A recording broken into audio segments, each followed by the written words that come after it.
বাবা মায়ের জন্য অপার্থিব এক আনন্দ নিয়ে আসে সন্তান, কিন্তু ফিলিস্তিনের গাজার চিত্র ভিন্ন। এই মৃত্যুপুরীতে অনেক শিশু জন্ম নিচ্ছে যুদ্ধে, আবার যুদ্ধেই তারা হারিয়ে যাচ্ছে।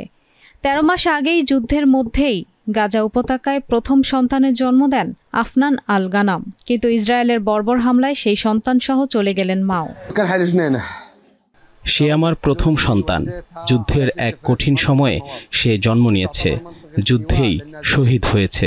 আমাকে একা রেখে তারা সবাই চলে গেছে। আমার স্ত্রী সহ অনাগত শিশুটিও নিহত হয়েছে। আপনি হয়তো পরিবার ও শিশুদের নিরাপদ রাখতে পালিয়ে রইলেন, কিন্তু কি লাভ? তারপরও মৃত্যু হলো তাদের। গত মঙ্গলবার ভোরে ইসরায়েলি বাহিনীর আকস্মিক বিমান হামলায় তাদের তাঁবুটি মাটিতে মিশে যায়, আর সেখানেই মৃত্যু হয় ৭ মাসের অন্তঃসত্ত্বা আফনান আল গানাম ও তাদের প্রথম সন্তান মোহাম্মদের। মঙ্গলবার থেকে শুরু হওয়া এই হামলায় নিহত হয়েছে প্রায় ৬০০ ফিলিস্তিনি, যাদের মধ্যে ২০০-র বেশি শিশু। গাজায় গত ১৯শে জানুয়ারি যুদ্ধবিরতির পর সেখানকার শিশুদের দুর্দশা কিছুটা কমেছিল। কয়েকদিন পরেই প্রথম জন্মদিন ছিল ফুটফুটে শিশু বানান আল সলৌতের। এছাড়া গুটি গুটি পায়ে হাঁটার অপেক্ষা করছিল ১ বছরের হুর আল সলৌত। আসন্ন ঈদ নিয়ে অপেক্ষায় ছিল গাজার শত শত শিশু, কিন্তু তাদের অপেক্ষা আর শেষ হবে না। ইসরায়েলি বাহিনীর হামলায় চিরতরে হারিয়ে গেছে নিষ্পাপ এই শিশুরা।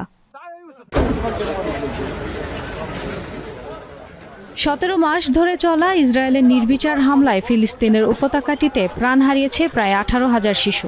তবে যুদ্ধবিরতি লঙ্ঘন করে চালানো হামলার পর থেকে লক্ষ্যবস্তু যেন শিশুরাই। হাসপাতালে স্বেচ্ছাসেবকরা বলছেন, গত ৩ দিনে হাসপাতালে যত হতাহত ফিলিস্তিনি এসেছেন তাদের মধ্যে প্রায় ৪০% শিশু।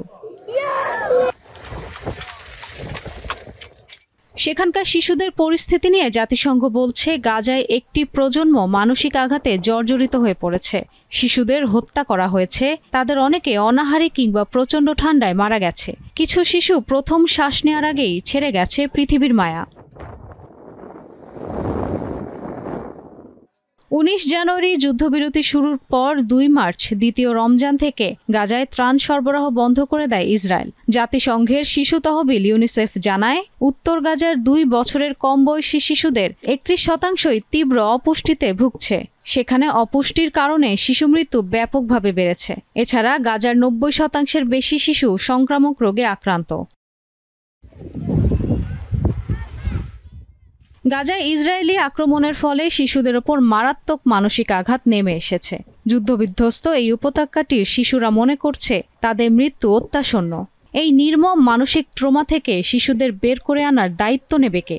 বিশ্ব কি এভাবেই তাকিয়ে দেখবে? ইশরাত সুমা, দীপ্ত বার্তা কক্ষ।